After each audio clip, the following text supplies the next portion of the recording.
How can you be guilty when you didn't know? And how is that fair? How is that just?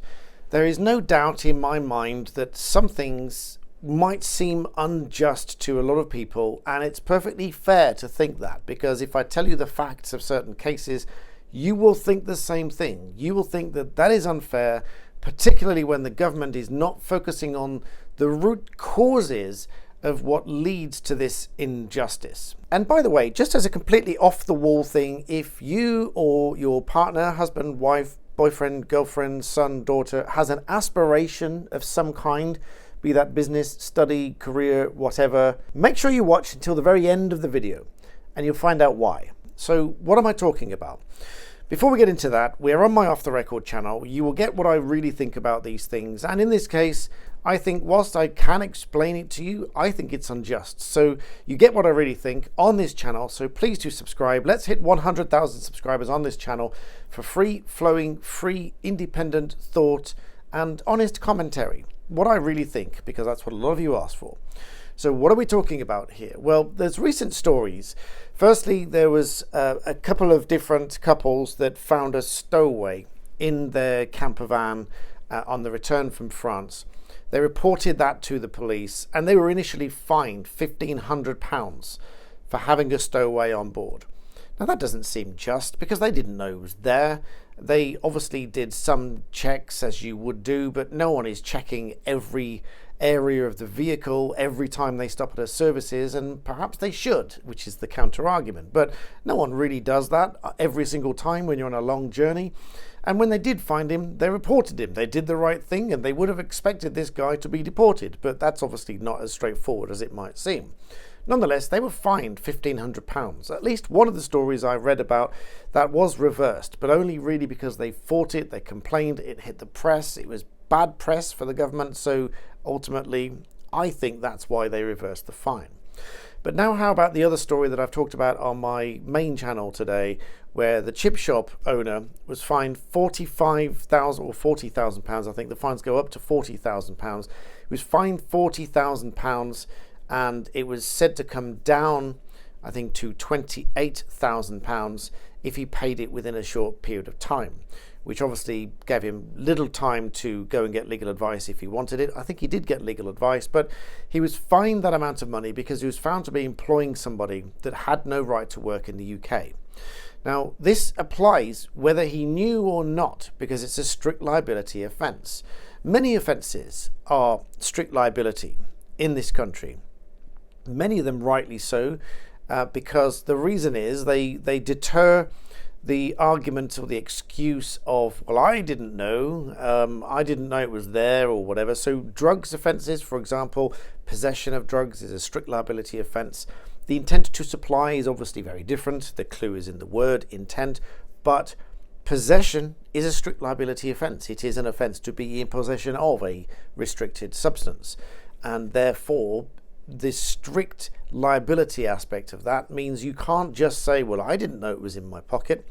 I remember traveling through another country once, and there was a number of announcements on the tannoys saying, make sure you check your bags. They have very strict penalties, including the death penalty for possession of even the minutest amount of illicit substances. And so we were quite rightly a little bit terrified checking the bags every 2 minutes.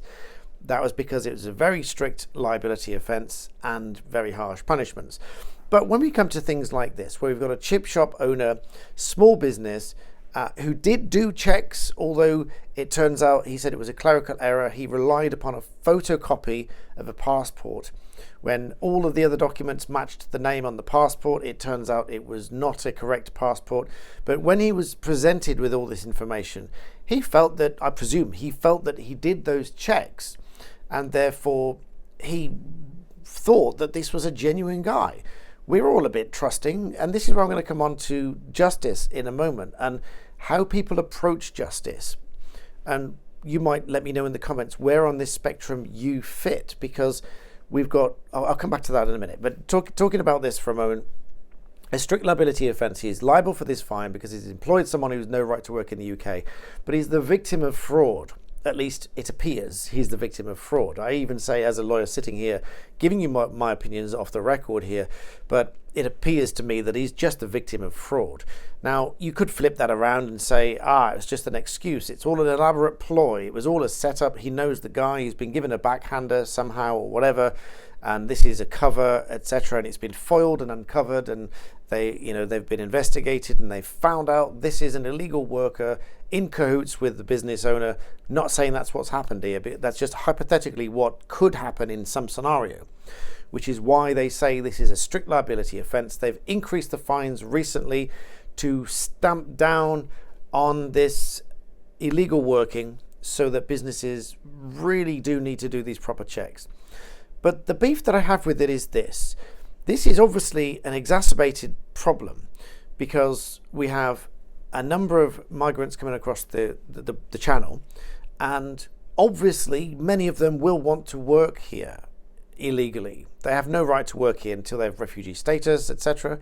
But many of them will want to work here. So the number of people that will try to game the system, try to defraud businesses, try to get work when they're not supposed to work, is only going to increase.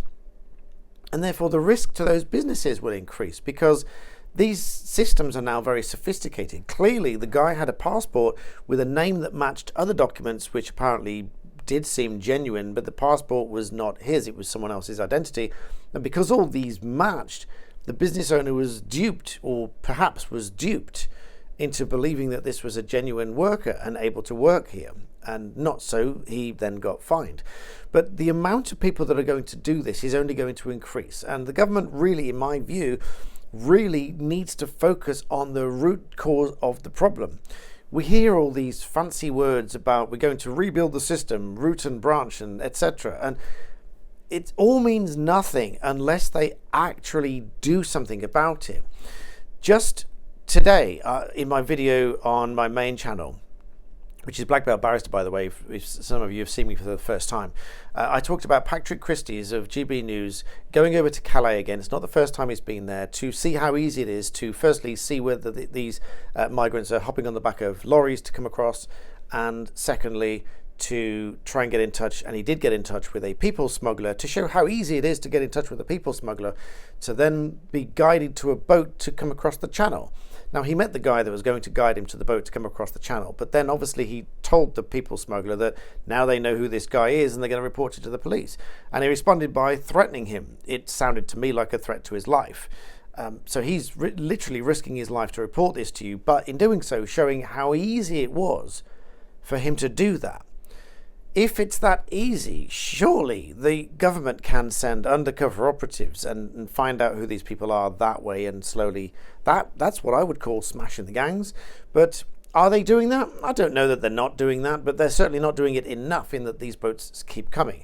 But the other thing they pointed out on GB News is that there is literally no fence, no wall, no barrier, no deterrence, no police presence where those migrants were lining up ready to come across the channel.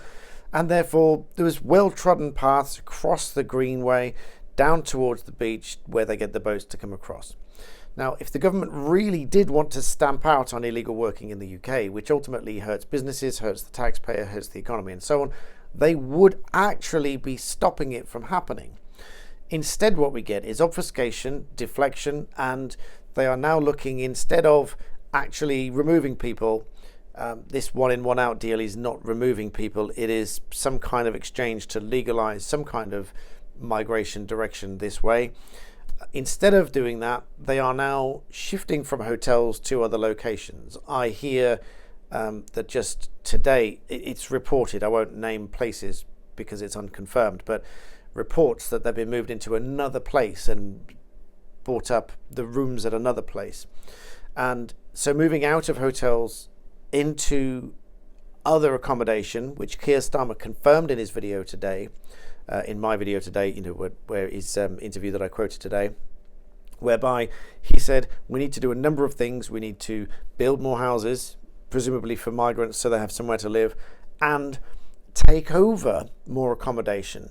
So instead of actually dealing with the root cause of the problem, which is the sheer number of people coming across, now As with every video, I will make the caveat, some people deserve the help, some people need the help, and from a humanitarian standpoint, we should help certain people, and I will stand by that caveat, however pressed I am, because I do believe that. However, I also believe that probably the vast majority that are coming across here are coming across as economic migrants because they are safe in France. France is a safe country, and they are, in my view, coming here as economic migrants. And so I don't think the government is doing enough to actually stop that from happening. It's up 52% in the last year, and I don't think that they are doing enough to tackle the root cause of that problem. And I think businesses will be suffering for it, because in any one of these examples, you could argue, to put the caveat, you could argue that it's strict liability because they would otherwise say, well, we didn't know, and therefore that would be a convenient excuse, therefore get away with the fine, get away with employing illegal people, and so on. I don't personally believe that's the case in this case reported with the chip shop. I think he was genuinely duped.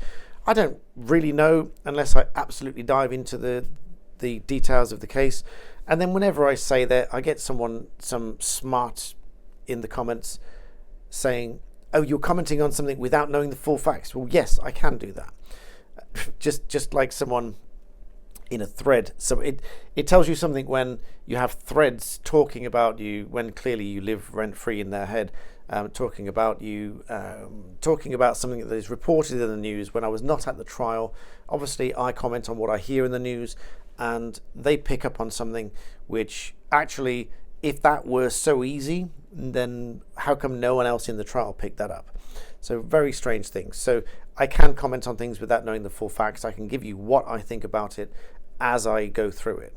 And that's what I think. I genuinely think this guy was duped, and there may be many other people in that situation, small businesses, that may end up being closed down if they employ just one worker, because a hefty fine like that, £40,000, might be enough to close down any business. As I read, he said it would close down his business unless he took the deal and paid 28 instead. Maybe he just about scraped 28 or could borrow 28, I don't know. I know many people, in fact, for legal fees, they have to borrow money for legal fees, which on the one hand is not an advisable thing to do because you're going into debt for an unknown, because any legal case is unknown. On the other hand, how can you go forward without any kind of representation and advice? That's ill-advised as well. So what do? That brings me neatly on to the discussion of justice. And I think, here are my genuine views here. I think there is a spectrum, a scale of where people sit on this justice spectrum. On the one end, which is obviously wrong, on the one end you have the absolute extremist willing to die for a cause, willing to kill other people for the cause, and we call those terrorists. Those are in search of ideological values, absolutely going to the nth degree, willing to take out swathes of people to prove their cause, to validate their cause, to bring awareness to their cause, and so on. That's the extreme justice warrior, but we call those terrorists. Right on the other end of the spectrum, we have someone who really doesn't care, would let anyone get away with anything, and almost like an every man for himself kind of scenario, and really couldn't care less what anyone does, and everything in between. And so then along that spectrum, we have different grades of people, I think, of what they are prepared to allow in society, what they will let someone get away with. Let me know in the comments where you think you sit. Obviously, if you're on one end of the spectrum or the other, you probably shouldn't say or self-report to the authorities, or go and seek help if you think you're on one extreme end of the spectrum. But obviously, throughout this spectrum, there are, I think, different categories of people that, let's take one example. You see an injustice, you cannot let it slide. You might take it up with that person. You might approach that person and say, I'm sorry, dude, this is absolutely wrong. You can't be doing that. If you see someone being rude to someone at the gym or out on the street, and you might approach that person and say, you can't be doing that. You can't be speaking to that person like that. This is wrong. This is out of order, etc. You may do that. Then just the other side, the apathy side of that, you might get someone that's like comes so close to actually doing something and confronting them and saying something, but decides not to. they're about to say something, but they withdraw. They think, nope, none of my business, not my business, not my place to say, and they just don't do it. It's a little bit like seeing someone do something on the train, put their feet on the chair, which is a real pet hate of mine. I have challenged people on that before now, and you might sort of figure out where I sit on this spectrum in a minute. I'm not at the terrorist end, by the way, and I'm not at the apathetic end either. I have challenged people having their feet on the chair on a train because I just think that's wrong. They're dirtying the chair for everyone else. I think that's wrong. So I will challenge them on that, politely, but firmly. I will challenge them on that. Then you get someone that goes a little bit beyond that, perhaps, and will get quite confrontational about it. And then you get to a point where you have to then decide whether that confrontation is justified. Because if someone is doing a civil wrong, let's take the feet on the chair scenario on the train. If someone's got their feet on the chair and you go and punch them in the arm and say, get your feet off the chair, you've assaulted them because it wasn't justified. And so obviously we've got this spectrum, and I didn't punch anybody, by the way, for the record, but you've got this spectrum of justice here. And it's not all to do with violence either, but it's the level and the degrees that people are prepared to accept and the steps that they are prepared to take. So, for example, without naming names, I know a number of people that have gone out on a bit of a limb and put their head above the parapet and stood up for a cause, spoken out, knowing that they might get criticised and knowing that there might be some comeback for it. And in many cases, there is comeback. People are prosecuted either by the authorities or by their regulators and so on. I've had a number of complaints about me to my regulator. None have been upheld because I exercise my free speech. I'm always considerate and careful when I do so. Some of the complainants will probably disagree with me. Thankfully, my regulator thus far has agreed with me because I exercise free speech and I do speak out. So there are certain issues that I am vocal about, and I do stand up and speak out to protect. So again, another level of justice where people are prepared to speak out and actually do something. Then you get the protesters, the civil protesters first, who on the street marching, chanting, signs, everything else. That is another level of justice that people will put across and be prepared to stand up, speak out, make a cause known, bring awareness. Where it goes wrong is where you get perhaps one who will take that to another level, a physical level, such as attacking the police and so on. That is never going to be justified, save in the absolute rarest of situations where either the police are actually assaulting somebody and unlawfully breaking the law and so on. The courts, I'll be cautious when I say this and say, don't jump to this conclusion, but the courts would examine whether the police were unlawfully assaulting somebody when someone was exercising self-defense in that situation. It is no good to say, well, I thought the police were wrong to arrest me, therefore I resisted. That would be wrong for you to resist that, because if you believe they're wrongly arresting you, that's to be dealt with another way, not by attacking the police. But it's what I'm talking about is where people attack the police because the police are sort of putting a cordon around the protesters or whatever. Where they do that and attack the police, it's clearly wrong. Now, that level of violence is always wrong. That level of retaliation is always wrong. Breaking and entering, in my view, is always wrong wherever it is. And, breaking the law to make your cause, I think, is always wrong. Now, there are these arguments about moral justification and things like that, but that's probably best left to another video. But as I said, a spectrum of justice warriors, if you like. There are lawful ones and unlawful ones, right up to the point of being a terrorist and doing things that we absolutely will condemn and not allow. That is why the Palestine Action Group was proscribed as a terrorist organization, and so voicing support for it would be considered a terrorist offense. But when the government takes a step in that direction, they must now uphold and validate what they've done. So if they've proscribed a group as a terrorist organization, and then somebody is arrested and perhaps charged under the Terrorism Act with the offence of supporting this group, which on the face of it they should be, because if this is now a terrorist group and someone is actively supporting it, that could well be charged as a terrorism offence, and arguably should be charged as a terrorism offence. And if so, and if found guilty, then they should be going to prison for terrorism.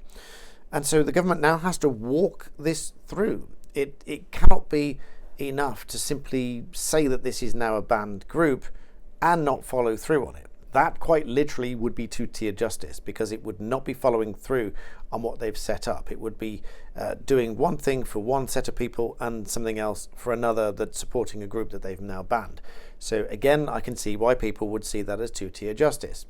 Just like comparing the couple that were fined £1,500 for having a stowaway on board coming into the country.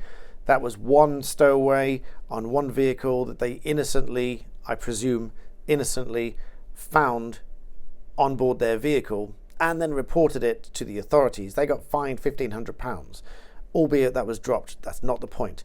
As against the RNLI charity bringing in hundreds and hundreds by rescuing them at sea, are obviously not fined. They are chalked up as arriving passengers and dealt with accordingly. They are not fined. They are not condemned.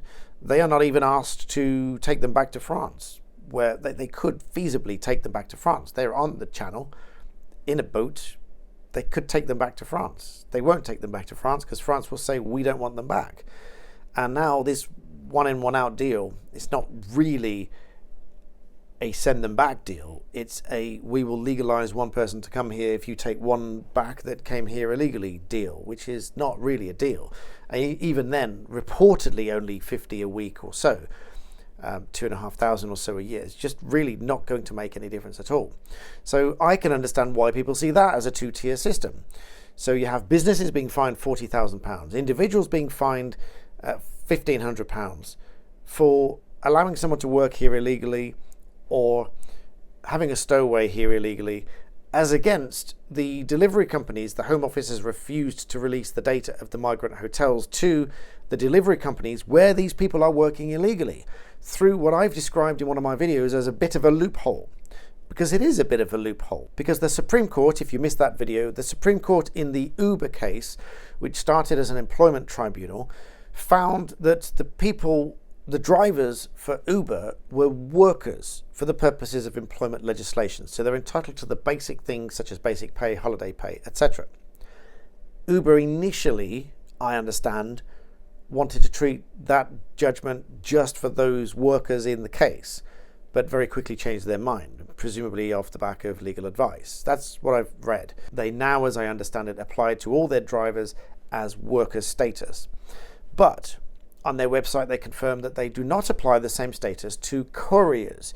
Those are bikers, e-bikers, or any other courier delivering by vehicle on, let's say, Uber Eats, and I believe the same is for Deliveroo and so on and so forth.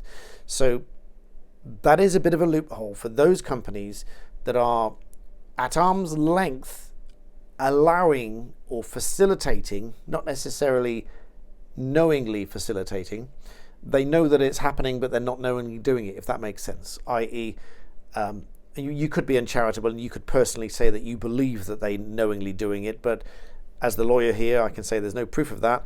Their website and the court would take it as read that their general stance of we are doing everything we can to prevent it would prevail. But the Home Office has refused to provide the hotel data to these companies so they can go and investigate to see who they are and ensure that there's no illegal workers there. Bearing in mind the chip shop got a £40,000 fine and the couple got a £1,500 fine, just for one person each, respectively. There will be hundreds if all of this is true. If all of this is true, there would be hundreds of these workers, which on the face of it, and I in good faith would believe they are trying to stamp out and want the government's assistance in doing so by identifying the hotels so they can go and find them and stop them from working. They could, I think, work on an individual delivery identification so they know exactly who it is that's delivering. But then how do they do that? They all wear masks anyway. But there's another thing the government could stamp out. They could say that if they are working as a delivery driver, that they must not wear a face covering.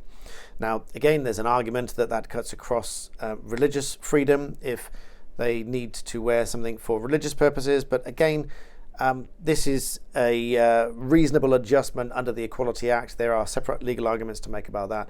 But generally speaking, again, the government could make this a requirement and thus force the companies to enforce that and so on. But I can understand why people think that's two-tier.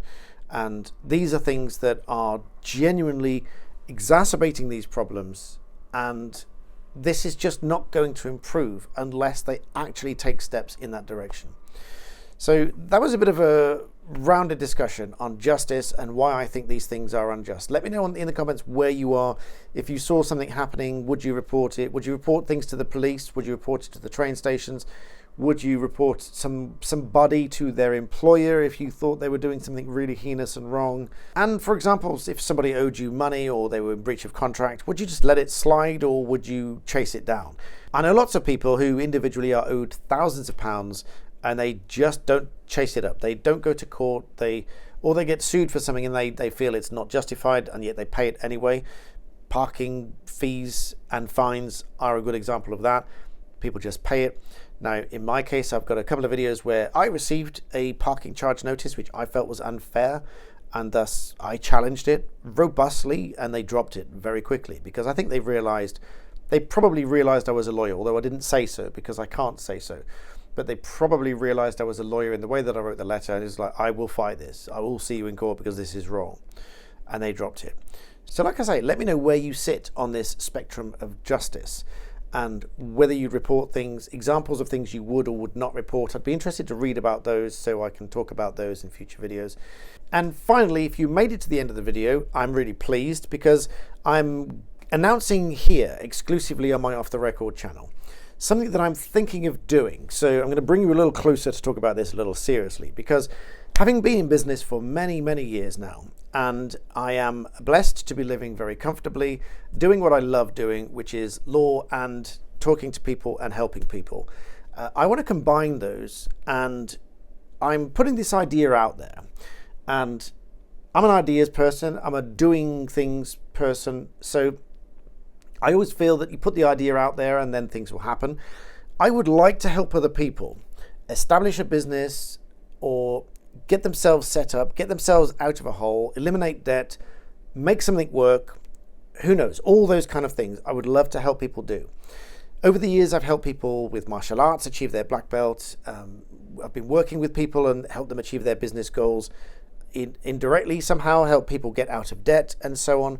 Somehow, humbly, I have inspired people to study law, go to do a law degree and so on, and some people even go on to be barristers. And that is in the short time that I've been doing these videos. Short time is about 5 years now.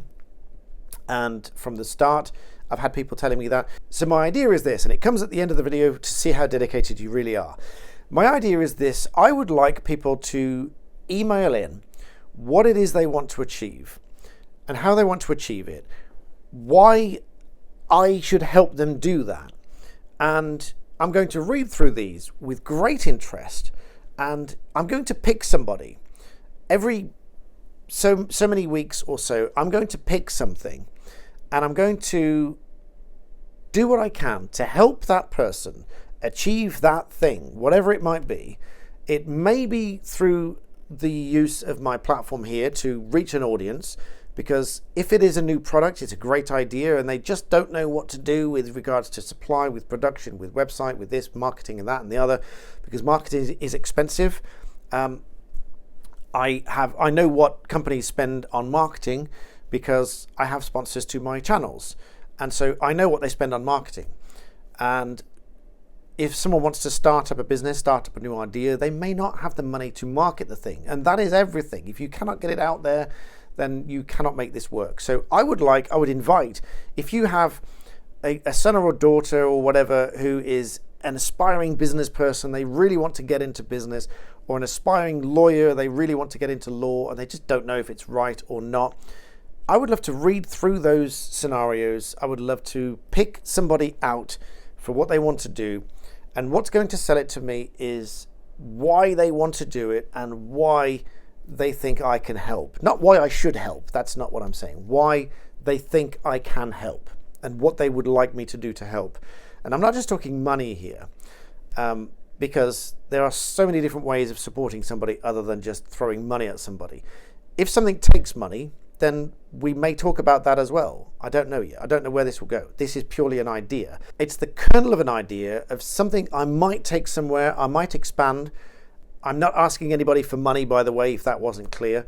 But if you have a brother, sister, husband, wife, girlfriend, boyfriend, son, daughter who has an aspiration like that, and you can see it in their eyes, get them to write about it. Send it to me, and we'll see what we can do. And so with that, I thank you for watching, and this was Off the Record, signing off.